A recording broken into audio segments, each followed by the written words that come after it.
Guess I should turn my mic on. Hello, everyone. Welcome to the show today. We're having a great time hanging out here, talking about all the things that are happening in the news and actually learning a little bit today from Niall Gardner and Stephen Kent. Niall Gardner, the head of the Margaret Thatcher Center over at the Heritage Foundation. I am a dumb guy when it comes to UK politics. I have no idea how things work over there. And who better than the expert and one of my colleagues, the expert, the in all caps expert, Niall Gardner, to talk about it with me from the Heritage Foundation. Very excited to bring him on and have that conversation in a couple of minutes. But before then, there was a Supreme Court decision today where people learned exactly what the term temporary means. I'm going to go to a liberal news source for this one. And we're going to go to ABC News. You know, ABC News, that includes news organizations and shows like The View, where they have totally non-biased coven of women discussing the news. All right, here we go. Supreme Court allows cancellation of TBS for Haitian Syrians as attorneys warn of impact on thousands. Well, you know what? The ruling is expected to have a sweeping impact on 1.3 million people. According to ABC News, the Supreme Court ruled Thursday that the Trump administration can cancel the temporary protected status, TPS, for thousands of Haitians and Syrians, concluding that the Department of Homeland Security has broad discretion with little to no judicial oversight to decide when they must return home. Yeah, that's why they're Homeland Security. The ruling is likely to have a sweeping impact on approximately 1.3 million people who rely on TPS to live and work in the United States legally. Why haven't they gotten their actual citizenship yet? I'm going to get to some numbers here in a second, and you're going to be shocked about it. And advocates say they fear it will have devastating and possibly deadly long-term costs for those refugees. All right. Let's just get into... Oh, I need to email. I'm going to have to email Niall in a second here while I'm live on air to get him into the show. Give me 1 second here while I do that. This is how nice I am, by the way, and we don't have a producer. It's just me, so I have to do it in the middle of talking. Okay. So I want to talk about this and these Haitian refugees here momentarily. This is what I learned today. And this is straight from Google. So again, another liberal news source. I don't want you to say... that I used only conservative media. I don't want people to be able to criticize me and say, oh, you only use conservative media or whatever. No. I went to the straight liberal news sources. I went to ABC News, and now here we are at, this is straight from Google. Did you guys know, here's a fun fact. Did you guys know that Haitians were initially granted temporary protected status on January 15th, 2010, following a 7.0 magnitude earthquake? The temporary protected status for Haitians began 16 and a half years ago. It has been extended 6 times since then. Can you explain to me, and again in the chat, maybe you guys can let me know, what is temporary about 16 years? Hello, everyone. What is temporary about a 16-year stay? That is a generation and a half? More? What counts as a generation? Let's learn a little bit together, shall we? What counts as a generation? Average period between the birth of parents and birth of their offspring, which is currently 25 to 30 years. It was a little bit smaller a couple of years ago. So we're in between 2 generations of people, basically. 16 years is not temporary. 16 years is permanent. That's like having your brother or somebody that you've been taking care of. He lost his job. He can stay with us for a couple of weeks, and he's there for 16 years. Enough is enough. Why are we paying for these people? Why isn't there, again, when we take a look at asylum seekers, and there are many, many other decisions here. I'm not going to get into those because we have a short period to talk about a few bits of news here before we get into our guests for the day. But I lost my train of thought. But I am really just, again, this is what happens when you ask me to email a link and when I start a show. This to me, again, why when you're seeking asylum, there we go. When you're an asylum seeker, why are we coming to the United States? Why do you have to come to the United States?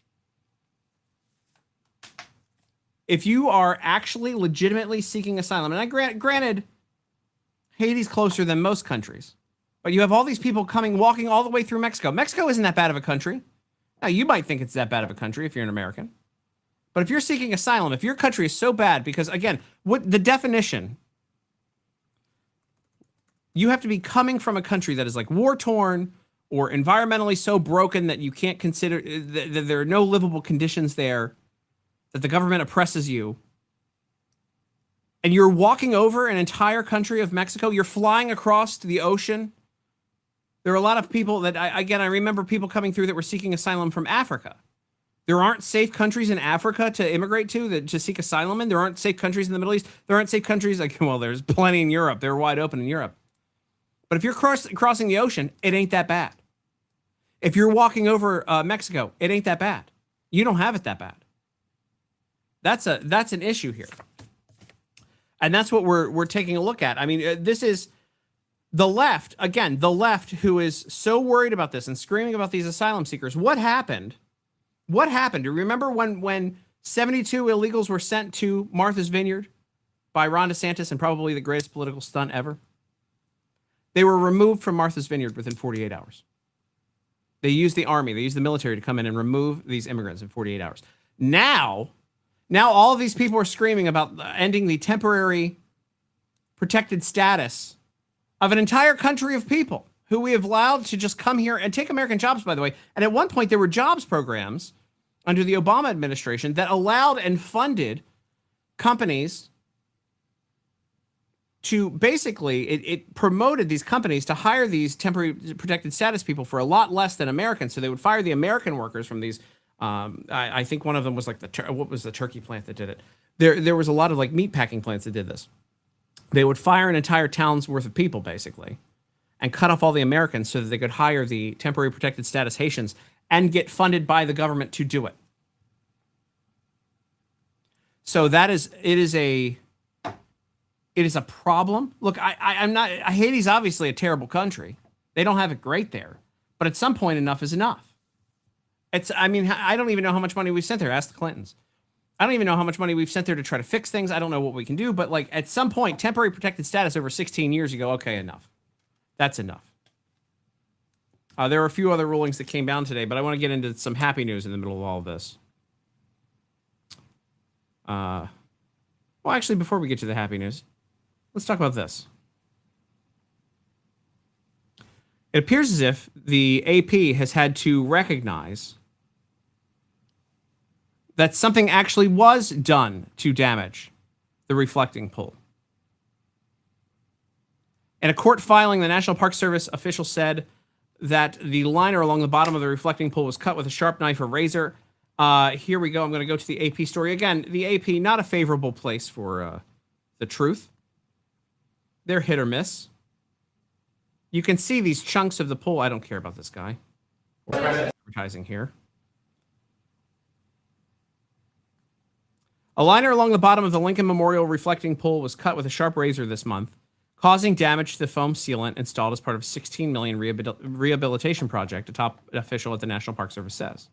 The agency reported in the June 9th incident to Park Police, said Frank Lands, Deputy Director of Operations for the Park Service. Lands made the statement in a court document filed late Wednesday as part of a lawsuit filed by a nonprofit organization to halt the Trump administration's work on the project. Why does the left want them to stop working on this project? It doesn't make any sense. His statement does not say whether or not the damage was a suspected case of vandalism or identify anyone who might have been involved. I will tell you this about the reflecting pool. If you've ever walked there at night, if you've ever walked by there at night, the reflecting pool is completely pitch black. I don't know what the camera system is like there, but I can tell you right now, unless they have infrared at night, you can basically do anything next to the reflecting pool. It is I don't even know how long it is. What is it? About a half mile long? What's the length? Feels like it's 2,000 feet long and 167 feet across is the reflecting pool. So when you have 2,000 feet of very dark area, I mean, you get light, again, like if I can, I'm not going to pull up a thing, but if you can see my cursor here, you get light when you get closer to the Lincoln Memorial. You get some light when you're back by the World War II fountains and memorial. But when you get into the middle there at the reflecting pool, it's very, very dark. A lot of things can happen at night when it is that dark. And it is, I mean, you're not full of National Guard there at night. They like to trust people in D.C., as most people would do. I've walked to the National Mall at 2 a.m. before, which is a great time to do it, by the way. Nobody's out. It's beautiful at night. I've walked it before then. And during that time, I saw maybe 6 park police from the Capitol all the way to the Lincoln Memorial. And there's like no one. Literally, it's pitch black, and there was no one around that reflecting pool when you walked by it. So it is very easy to damage at night. Again, if there is if something happened, there's an actual court document now where somebody is on the record with penalty of perjury on the line saying that there was definitely something that happened there. I don't doubt it. Trump hired his pool guys, basically, to go fix the reflecting pool, and I trust them. So for the algae to come back that quickly, for the liner to be torn, and you're seeing leftists show up and cut it and damage it for no reason. I don't understand why. You're seeing leftists show up in costumes, cheering for the algae, which I'm not sure where you are in your life when you're showing up and cheering for algae. But it's a very, very unique position to be in. I don't understand why they hate America so much. I've never hated anything. And I've been a Mets fan for a while. I've watched them lose in the last game of the season that kept them out of the playoffs multiple times, including the last game at Shea Stadium. You would think I would hate something from that. You would think I would hate the people who wish harm on me for my political beliefs and what I stand up for. I don't. I've never hated something as much as the left really hates the beautification of Washington, D.C., and the cheering for the algae to me is mind-blowing. It just doesn't make any sense. But you are seeing people cut and take pieces of the pool liner out of it. We've seen it a few times. So it doesn't strike me as odd that someone would have done something terrible at night. And apparently there was a very, very large cut that happened down the middle. I guess we'll learn more about it as things go on, but I got to give the Trump administration credit. There are monuments that are cleaner. There are fountains that are running in Washington, D.C. that I've never seen run before. And to be honest with you, one of the things that's going under the radar is it looks like they're fixing the George Washington Parkway. And I got to tell you, when I saw Fresh Road going from Reagan Airport into Alexandria, I've never seen that before in my life. A lack of potholes there is unbelievable. I have literally never, ever, ever seen anything like that in my life there. I've never seen them even attempt to fix the road. I've seen them put cones out, but I've never seen them actually try to fix the road. Before we get to our guest, I do want to talk about one more quick story. Where is it's this. And we'll do something positive here. The 250th anniversary of America has kicked off. The celebrations have begun. Doug Burgum was there. Donald Trump was there. All of our military bands were there. What a cool outfit that guy's got. Almost makes you want to be in a band. But they played every patriotic song, and including Toby Keith's "Courtesy of the Red, White, and Blue," where they took out the "boot in your ass" part. That's my only complaint. Leave it in; it's American.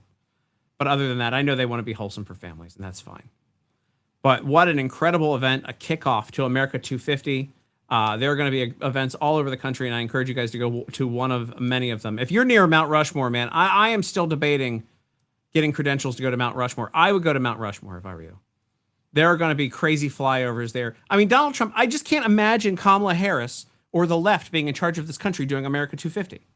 It would probably be a week and a half full of apologizing to Native Americans and land acknowledgments before they even got to anything. And it would be some sort of trans thing or some DEI nonsense. We would be celebrating the history of diversity, not the history of America. But we got the right guy in there.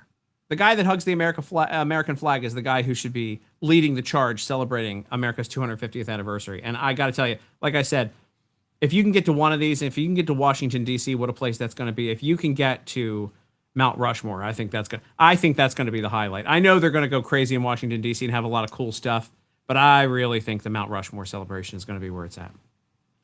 But America 250 is officially kicked off the parties, and I think that was Brooke Rollins there. And again, incredible scene in Washington, D.C. Lots of patriots showing up. Very, very exciting. Now, I want to talk to somebody that I'm bringing in here, a colleague of mine at the Heritage Foundation. I'll pull up his profile here. Let me get my face shrunk down so we can talk about him. There we go. Niall Gardner is the director of the Margaret Thatcher Center for Freedom and Bernard and Barbara Lomas Fellow. I have to tell you, I don't understand British politics at all. I don't. A lot of people pretend to. A lot of people in the influencer class and people like me that are on TV and radio, they pretend to understand it. I am one of those people who says I don't get it at all. I need to call on an expert to talk about it, and I think who better right now to bring in? And I have to make us big. Give it 1 second so I can make our photos big here. Niall Gardner from the Heritage Foundation. How you doing, Niall? Great to see you, Tim. Many thanks for having me on the show today. Just got back from London a couple of days ago. Oh, no bragging. What's it like there, by the way? Because we see before we get into like the depth of politics, and I'm going to ask a lot of dumb guy questions. It's really an honor for me to be the media fellow at the Heritage Foundation because I get to work with folks like you, where if I don't understand something, I can literally go to like the top expert, right, in conservatism and really in the world to ask about questions, ask my dumb guy questions to. But what is it like in the UK right now? Because we keep seeing a lot of these videos of like Islamization and people in the streets, and it seems negative all the way around. What is your interpretation, and what did you see? Well, it's great. It's great to be able to talk to you today, Tim. I think the reality in the UK it's pretty grim, and there's no sugarcoating the decline that we're seeing in Britain. Especially the decline we've seen in the last, couple of decades or so. And as you point out, I think mass migration has transformed the country. The Islamification of Britain is very, very evident. There are parts of London, Birmingham, Manchester, Bradford, etc., big cities in the UK that have completely changed beyond recognition. In fact, just a few days ago, I was in a taxi going through a part of West London that looked straight out of the Middle East, frankly. And this is the reality not only in the UK but across much of Western Europe as well. And you can see the same thing in Paris, Berlin, Brussels, Vienna, Amsterdam, The Hague. So across Europe, it's a similar picture. And so mass migration, both illegal and legal, has fundamentally changed the dynamics in Western European countries, and I would say that Western civilization itself is under real threat. But there is a fight back in the UK, and that fight back in large part has been led by Nigel Farage, the leader of the Reform Party, who probably will be the next Prime Minister. And I think there's hope for Britain, but they've got to control the borders, secure the borders, deport 1 million to 2 million illegal migrants, and stop the flow of migrants as well, coming into the country. And Britain right now is under socialist rule. Keir Starmer is the Prime Minister. He's about to exit later this summer. He's been a complete disaster. Mm-hmm. But the Labour government's still going to be in power for another, potentially 2 or 3 years. The next election doesn't have to be held until 2029. And so we've got to put up with, the loony left running the country for quite a while longer, but they will be out eventually. So there is hope, Tim, I think. But the situation right now, it's grim. There's no doubt about it. It's a very serious state of decline that you're seeing in Britain and, frankly, in most of Europe as well. So I'll tell you about my personal experience. The last time I went over there was about 3 years now, and I did a comedy show. And I forget where the club was. I was there for like literally 2 days. I did a show. I left the country. But when I showed up, number one, I stayed in part of town where it looked like, I called it Little Pakistan jokingly, because they had a restaurant called Iran there. And I'm like, who would have a restaurant called Iran? Like, that doesn't make any sense for anywhere in the West to have. But I started the joke I started with a joke at my set that got a humongous pop from the crowd. And I said, I've never performed in an Islamic country before, so let me know if I violate the Sharia. When I came off stage, the comedians I was performing with were concerned that I violated the law, the hate speech laws there, by saying that. They were like, we can't believe you said that. And I fear, and my question to you is, I have a lot, by the way, and I know we have limited time here, but if I were to go over there now, and I've criticized the government, I've criticized the mass migration, would I be stopped in the airport coming in and given a talking to?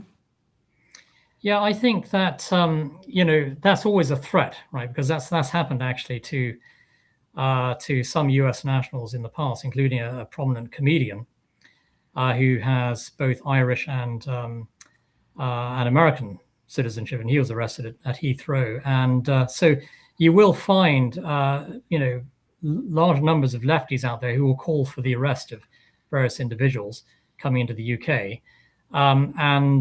So there's always that threat out there. I think over 10,000 British citizens have been arrested for their views on social media, their tweets and so on under the Keir Starmer government. So this is the reality. It's not just some sort of isolated instance. This is a government that actively suppresses freedom of speech, and people have gone to prison for their views on X in the UK. In fact, I think the socialist government of the UK arrests more people for free speech issues than any other government in Europe. Actually, that's the reality. I think Elon Musk has pointed this out on many occasions, and it's absolutely shocking and frightening to see this in the UK, of course, which is the original home of freedom of speech, really. When we think of the kinds of liberties and freedoms that we enjoy in the West, a lot of that is derived, of course, from Magna Carta, from British history, and from the key role that the British people have played in the past in advancing the rule of law and freedom of speech. And now it's under real threat because we have this woke, left-wing, insane government right now, headed by by Keir Starmer, and he'll soon be replaced by another woke left-wing socialist, most likely Andy Burnham, who is the former mayor of Greater Manchester. And you can see the decline that's happened in Manchester, frankly, in recent years under Andy Burnham and the socialists. So I fear for the future of Britain, but at the same time, I'm hopeful that things can be turned around. But there's a very narrow window, Tim, within which that can be done. And the same applies to France and Germany and other European countries. Time is running out. And unless you're going to see the socialists and their cronies and so on thrown out of power, we're not going to see any change. And it's the same situation in France with Emmanuel Macron, who's doing his best to ruin the country. Fortunately, you have Jordan Bardella, who could well be the next president, who's very good. And so you could have Nigel Farage in the UK, Bardella in France, and Donald Trump here in the United States, all at the same time leading key nations. So there is hope, but the reality right now it's very grim, Tim, and that's evident to anyone who crosses the Atlantic over to the UK, and you've seen this firsthand yourself, on the ground in London. Well, it's very interesting to me, and I want to get your take on this. I have a lot of dumb questions about the shifting of prime ministers and how that works. But to me, there was an instance, and people might think this is crazy, but when I saw it, I threw a flag. When Sadiq Khan first got into office there as mayor of London, they immediately outlawed, by manipulating the left, images of women, like advertisements of bikinis and underwear in downtown London. And they said it was because, body shaming, you want to be body positive and yada, yada, kind of using the lefty trope and the feminist trope thing on that. But I immediately flagged it and I go, oh, this is Islamification. They don't want to have any kind of women that are uncovered to that extent in public because that would be, too much for their culture that they're trying to move. Do you think that a lot of this, a lot of the takeover with these socialists and whatnot and the sympathy towards Islam and the Sharia comes from a manipulation of leftists?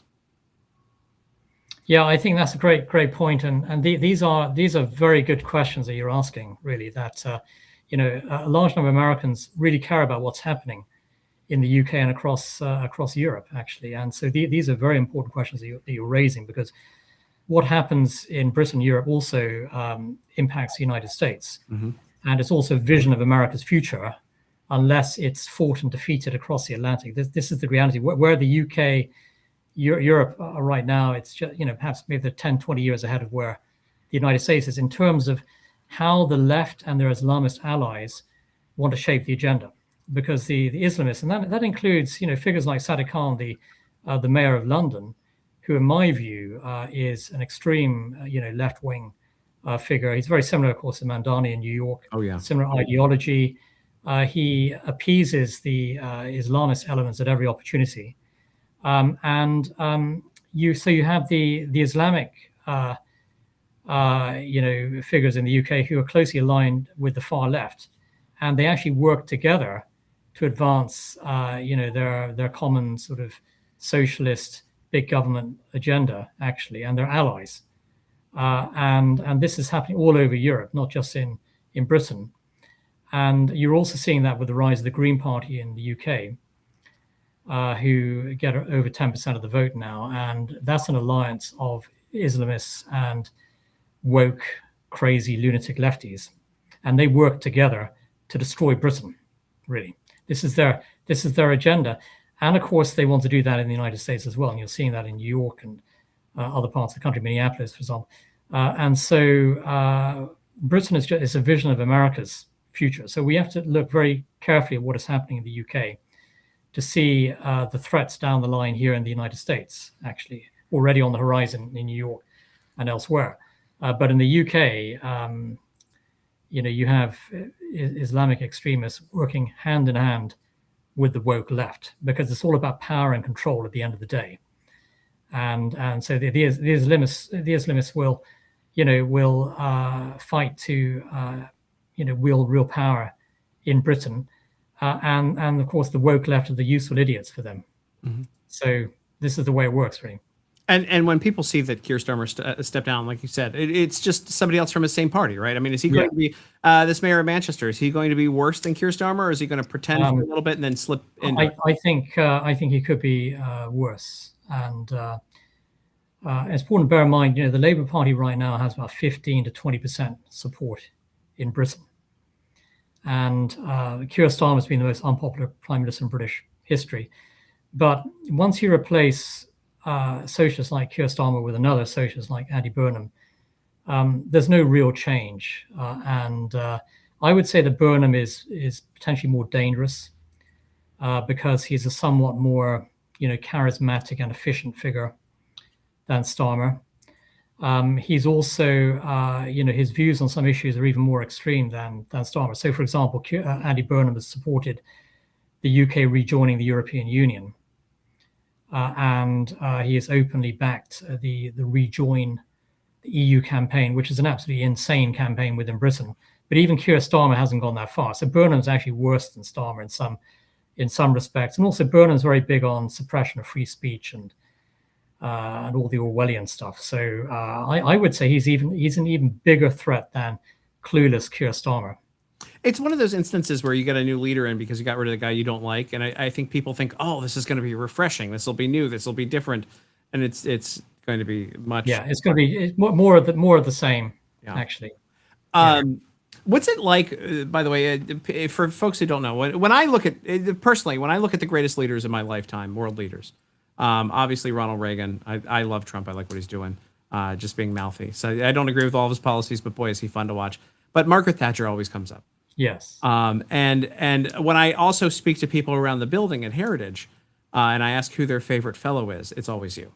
I say that across the board. It's always you.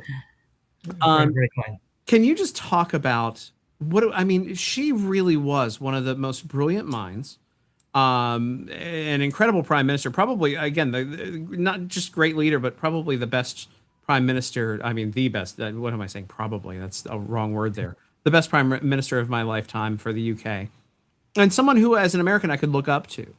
What was that like? What was she like when, in like private moments, like when you're working on heavy policy, when you're working on you helped her with her book? What was she like? Yeah, that's a great question. So I worked for her for close to 3 years. This was after she was prime minister, but she was still a very big, prominent figure in British public life. And I worked with her on a book called Statecraft, which actually became the genesis of Brexit. It was published in 2002. So I spent 2 years working with Lady Thatcher on the book. And you could not ask for a better boss than Margaret Thatcher. I mean, a truly courageous, highly principled figure, fearless, actually. but also at the same time very kind to her staff. And I was actually the last person she hired for her political staff. Wow. And the youngest member of her team at the time. And she was incredibly kind and very motherly, I have to say. I miss her dearly. And working for her was an incredible experience. And she was truly one of the greatest figures of the modern era, without any doubt. And alongside Winston Churchill, I think the greatest British Prime Minister of the modern era. And she was somebody who lived every day of her life for her country. She loved her country. She also loved the United States, which is why we have the Margaret Thatcher Center for Freedom here at the Heritage Foundation, because she loved America. She loved the American people. She greatly valued the special relationship. I think she would have got on very well with Donald Trump, actually. And I think they would have seen eye to eye on many issues. They might have had some disagreements here and there, but at the end of the day, these are two immense figures of our time, and I think they would have actually worked very well together. And she greatly admired the spirit of freedom that exists in the United States, and America is the champion of the free world. It's the last hope that we have for the free world, frankly, if Europe falls. And she loved everything about America, and she greatly admired the tremendous spirit of the American people. So she was a fantastic boss, and she was also the patron of the Heritage Foundation for several years up until her passing in 2013. And so she loved Heritage. Heritage was her home away from home in the United States. She spent a lot of time at Heritage, so she enjoyed meeting with everyone at Heritage, including with the interns as well. So this was a very special place for her. It's an incredible experience. I've gotten to work with some larger leaders early in my career, and I can only imagine, the knowledge I got from them. I can only imagine what it was like working with her. Yes, incredible experience, really. Yeah, and actually, is it her writing desk that is up in one of our conferences? Yes, correct. Yeah, so in the Kriebel boardroom, there is a writing desk that belonged to Margaret Thatcher, and so it was one of her original desks that she used, and it's a very precious desk, I have to say, and and that's right there on the 8th floor at Heritage. And a lot of British politicians and European politicians and American politicians like to pay homage to Margaret Thatcher by visiting the Margaret Thatcher statue and desk at Heritage. So it's a special place for conservatives to visit and remember the great Iron Lady. It really is. And by the way, if you want to hear from her, I hear Joe Biden still talks to her on the phone regularly. Joe Biden. I have to say the antithesis of Margaret Thatcher. Let's face it, with Joe Biden. I mean, you couldn't find a more different politician. And Margaret Thatcher was dedicated to saving the West. Joe Biden was all about destroying America and U.S. leadership. So completely different politicians. It's interesting, just from your perspective, how does Britain go from someone like her to now whoever takes the place of Keir Starmer? What has shifted over there? Is it the migration? Is it just the socialism? Is it the same thing that we're seeing here, where lots of kids want free handouts and they don't want to work, and that turns into policy? Yeah, I think it's a combination of all of these factors. I mean, certainly mass migration has been a big factor change in the UK, but also the relentless decline of Britain under socialism, but also you had 14 years of conservative rule prior to Keir Starmer, but you had many conservatives who frankly didn't really believe in conservative principles, and so part of the decline of the UK is as a result of conservatives who did not stand up for conservative values and principles. And that's what happens. So, but it's many factors that led to British decline. Can it be reversed? Yeah, I think so. But it's an incredible fight and battle to do so. But America is always an inspiration. And you look at what President Trump has done in the United States, even in Washington D.C., and turning things around with reducing crime, beautifying the city, and Americans can feel proud of their capital city once again. After Biden's efforts to destroy it. You've lived in town or been around DC for a long period of time. Yes. When's the last time you smelled chlorine walking by a fountain, especially the one at Union Station? I walked by that. Yeah. And I go, it smells clean. This is Yeah, amazing. exactly. DC looks really beautiful and clean right now, and if you compare it with most cities in Europe, I mean, it's night and day, frankly. And yeah, um, President Trump cares about the capital city of the United States. The left, they don't. They want to tear everything down. They want to destroy everything. And DC is now, in my view, and I've been here for nearly a quarter of a century. It's now one of the most beautiful cities in the world, literally, because it's been monumentally cleaned up.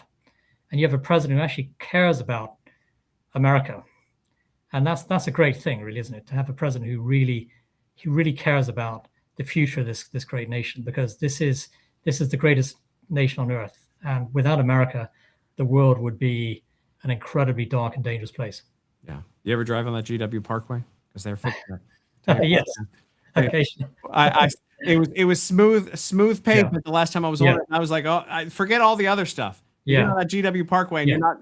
you're not, breaking your neck, getting whiplash by hitting a pothole. Yeah. It's an amazing time. That's miraculous. Now, Gardner, again, thank you for being here, director of the Margaret Thatcher Center for Freedom. My pleasure. And Bernard and Barbara Lomas Fellow. And I can't believe I get to call people like you a colleague at the Heritage Foundation. And on the flip side, I'm sure when Niall's out at like a happy hour dinner, he goes, I can't believe that Tim Young is in this building. Yeah, actually, it's a great privilege to be on the show, Tim. Really, and I followed you on X for many years, and you've got a great show. So it's a real privilege to be here today. So thank you, Tim. Get out of here. I got drinks next time or coffee next time I'm in town. I got you. Thanks for being here, sir. Thanks very much, Tim. See you soon. I want to talk about a couple other news stories. Again, now Gardner, I want to pull up his bio for you real quick. This guy, I mean, again, not to be like this guy, but this guy. When I talk to people around the building at Heritage, he is so highly respected, and just one of the great minds in conservatism, and a great advisor, and has a great deal of knowledge from the UK. Advises everyone. And just, again, one of the most brilliant minds in international politics. Now, Gardner.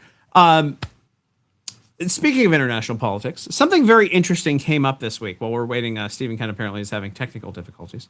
Something very interesting came up this week. Do I have him? I might have him. Okay, well, we'll give him in a second. I have been following a lot of this internet drama about who's getting paid from a foreign country. Now, I can... And which of your favorite conservatives are getting paid from by a foreign country? I can tell you right now. Let's zoom in here on my face. Let's get this out of here. I've never taken money from a foreign country. In fact, if Japan wants to pay me, I've been on this campaign for a while. If Japan would like to pay me to come over and talk about and go to Japanese wrestling and talk about the Pokemon theme park and get a couple of packs of Pokemon cards, and by a couple I mean like a case, I will go over and I will be the propagandist for Japan.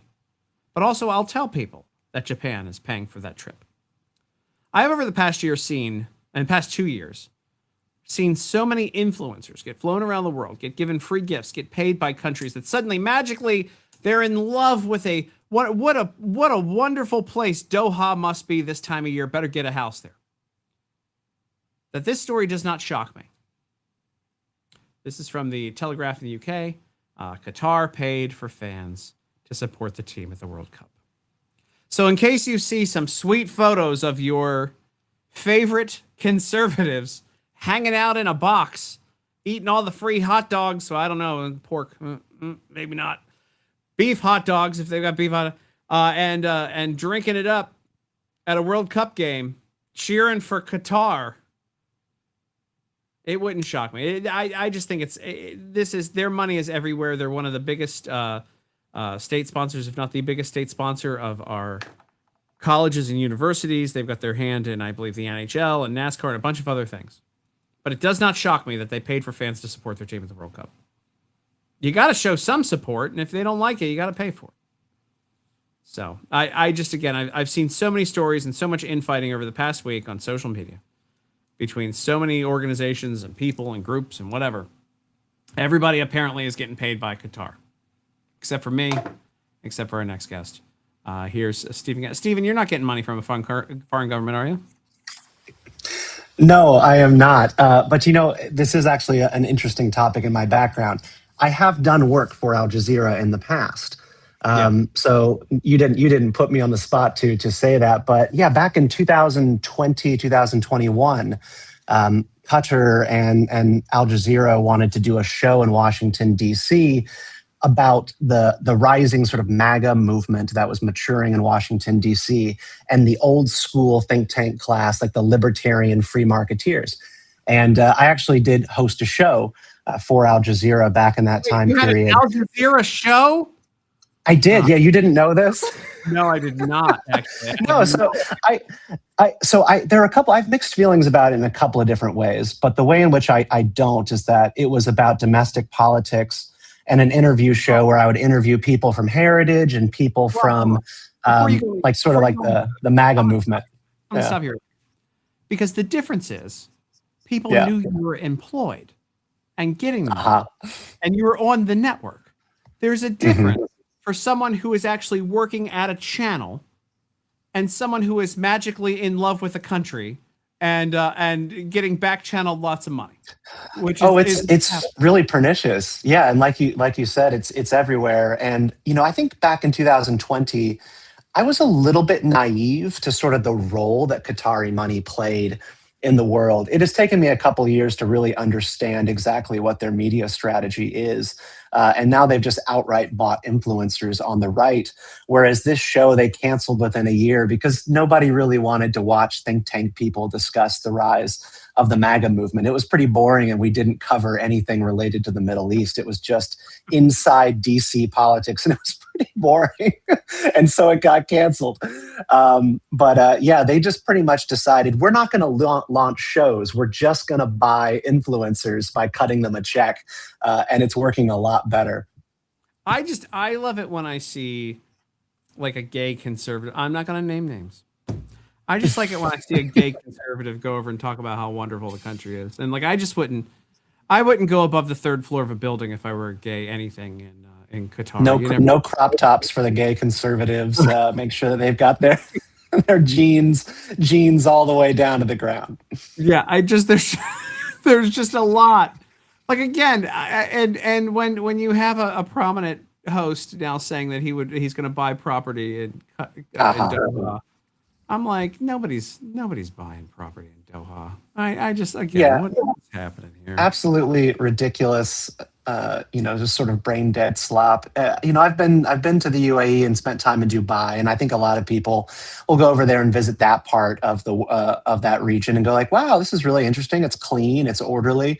There's a lot of high-rise apartments, and there's a lot of places to live, but it's also kind of just devoid of any real culture. It's just sky rises and restaurants for Westerners.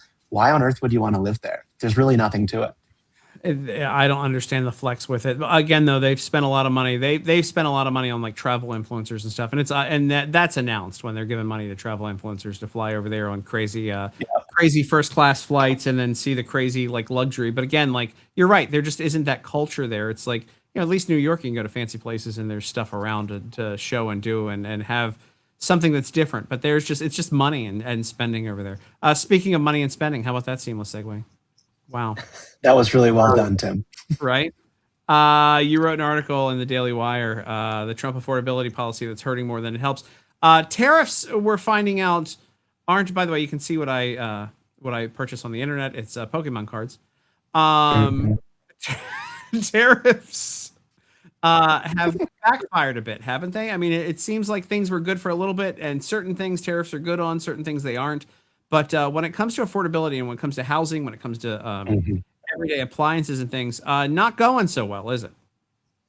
No, the tariffs regime that we have really been putting in place since at least Liberation Day, but has really been part of, I don't know, I guess politics since at least 2016, the idea that we need to correct trade imbalances in all cases has really not served American consumers in any positive way. There's one element of the tariff plan, which is we want to have American manufacturing brought home.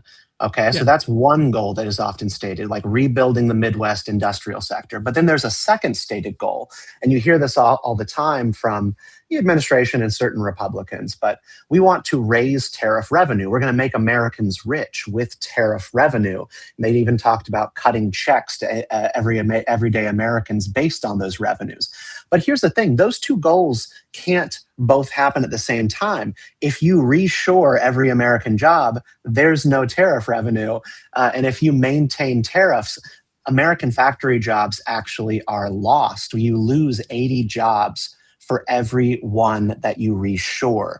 And that's just sort of a statistic that takes the impact of the cost of inputs. So if you put a major tariff on steel inputs or aluminum or copper, it raises the cost of doing business for, retail stores, for home construction jobs, for building projects, and they just lay people off.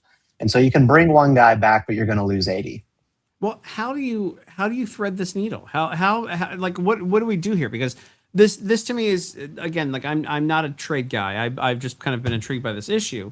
Like how do you thread the needle of, because it should be brought home. I think that we should be able to produce everything on our own. I think most people say that. Of course, like made in America, yada yada. I watched steel plants in Baltimore. I grew up in Baltimore, and there was a big steel plant that basically went out of business, and it tanked the entire city and the entire commerce there. This is true in many places along the coast and in America. How do we fix it? Yeah, I just went on a road trip with my daughter up through Pennsylvania, through Ohio, and then into northern Michigan, into some rural territory or rural areas there. And she was asking me about, all the MAGA stuff and all the portraits of Trump on people's barns. And she was like, what is with this level of support and love of this guy in this part of the country? I said, because he's really the first politician who's ever come on the scene and said out loud that these people lost something in the 1990s into the 2000s from certain elements of global trade. They used to have thriving communities based around factories. And we were spending some time in a Pennsylvania town, just having coffee and some food. And that town is this massive plastics manufacturing plant. It looks like a city, the entire factory. And that downtown, thriving. It's a lovely place to be, but you probably wouldn't want to be there if that factory went away. So that's real. But what is also real is that we need to pursue some kind of North American focused trade bloc. We have the USMCA, US, Canada, Mexico. I think we need to get more real about who our real geographic friends are and who we can actually benefit from the most through trade.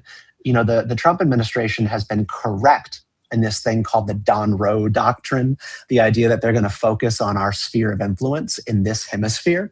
That's why they took out, Maduro in Venezuela, to focus more on this part of the world. You could also really do that just by saying, you know what, actually, we really value our automobile and steel and ag relationships with Canada and Mexico. We're going to get rich on this side of the country and exert our influence, or this side of the world and exert our influence. And we are going to penalize, places that are adversarial to us, places like China. I think that that's what we should be doing. That's one action item, but I don't want to belabor the point. No, this should have. I believe this should have bipartisan support, but who knows? I mean, I'm taking a look at. I had to dig this up as I was typing while I was talking to you or listening to you talk. Was John Fetterman, who was mayor of Braddock, Pennsylvania, which was a steel town that totally lost its industry. And if you look at it, it just looks completely depleted. And there's so many towns like that obviously you were teaching your daughter about when you guys were traveling. Your daughter's brilliant, by the way. One time I brought this up. I appreciate that. Thank you. I had her just on the show as a little kid and not you. When I was over the Washington Examiner. It's true. No. This is deep lore. But no, back when I was at the Examiner and they didn't necessarily have any social media followers, and so nobody saw the show. But another conversation for another time. But no, look, this really is, it's difficult. And like right now for me, and I take a look at the prices that have gone up on everything because of the tariffs and what things cost, and like I bet my house would have been a little bit cheaper if the steel and aluminum and other tariffs were lower. Probably about $10,900 cheaper, all in all. That's There we the go. big number. That would have been nice, Yeah. but it's just a very, very difficult position. You're right. Like Trump, I Mhm. think the great thing about Trump is that he knows what is hurting people and where this country is and who needs to be helped. The solutions just aren't always 100% on what we're going with, and I think it's a lot of trial and error, and things need to be twisted a little bit here to get it back to a decent spot for most working Americans. Yeah, I don't yeah, know. I love this president. I think he's willing to articulate and point out where things have gone wrong for the American way of life. And I think there's an instinct to try and sort of get even or penalize certain countries who aren't always nice to us. Like now we're talking about doing 100% tariff on French wine because we're not getting along with Emmanuel Macron. And we get into this tit for tat with the UK over their free speech restrictions on their native population and on American tourists, by the way, and sort of using tariffs as leverage to achieve foreign policy extractions. But I think we just need to really focus on making North America as rich as possible. And by the way, if you make North America, and including Mexico, as rich as possible, you'll have less people trying to flee that part of the world and come here illegally. So that's just neither here nor there. But you could also compromise by dropping tariffs on components or tariffs on products. So you don't want to have a tariff on vehicles, right? So vehicles that are composed of 50% foreign made steel. You want to have tariffs on individual components, just like the parts, like the bolts, the rotors, the wheels, that kind of stuff. And then that allows manufacturers of automobiles to know how much the tariffs are ultimately going to cost them, and they can adjust their business. But that's just something that we could do to compromise. I think that makes sense. I agree with you. That's why I had you on to talk about it. I think it's pretty smart. Before we get out of here, I want to talk about something much, much lighter. And you brought this up because you are a great dad. I remember this from back in the day. And you are very patriotic, and I know that you've taught your daughter a lot about this country, and your family loves the country. What are you doing for the 4th of July? You guys going to any big things? You got any big plans? Oh yeah, we have a amazing 4th of July festival in Manassas, Virginia. That's about 45 minutes outside of Washington, D.C. They shut down the entire downtown. Of course, they do the fireworks and all that stuff. And we always do that. It's my daughter's favorite holiday. I've actually never known somebody for whom July 4th is their favorite holiday, but it is the case. Well, right there he is, right there. You and Sylvie should go get some corn dogs and watch the fireworks. I can't. It's kind of hard over here because the office is very crowded. Yeah. But you can see my America 250 Nutcracker down there. I'm ready to There go. you go. It was too right outside this building I'm in is a America 250 pop-up store where they've just got all the merch you could imagine. So we'll be in Manassas doing the block party, playing games, and just eating way, way, way too much food. I don't think I'm going to go into DC though for the big hoopla. Just too much traffic for me. I debated it, and I've decided to not be in DC for the 4th of July just because of the same thing. It's weird. Like I want to be there because I think it's the place to be, but on the same hand, anybody who's from the area knows how bad it gets in downtown DC. Last year, I was privileged enough that they had a little rooftop party at the Heritage Foundation, and I was at the top of the Heritage building to watch the fireworks. I will not top that. There is nothing to top that. Also, by the way, if you're going to see the fireworks in DC, and I'm sure you've experienced this at some point in your life, if it's just a little bit humid, those first couple of fireworks turn into smoke, and the smoke never goes anywhere, and then you don't see anything else for the rest of the show. And it looks like a Civil War battlefield. Just resting the smoke. It really does. And like that's the warning to people who are going to that. I have no other warning other than if you're spending all day out there, you want to take a look. If it gets up 90% humidity, there is a very good chance. And damn well that Donald Trump is going to have more fireworks for this 250th anniversary of America than ever before. So it's going to be a massive show. The first couple of fireworks could ruin the entire thing if it's just a little bit smoky. So that's the there you have it. Take it from the experts. Forget all the other stuff. Take it from the experts on that. Stephen Kent, I didn't even say your title. What are you up to nowadays? I had it and then I lost it and then you're the head of something. You're moving along. I told you.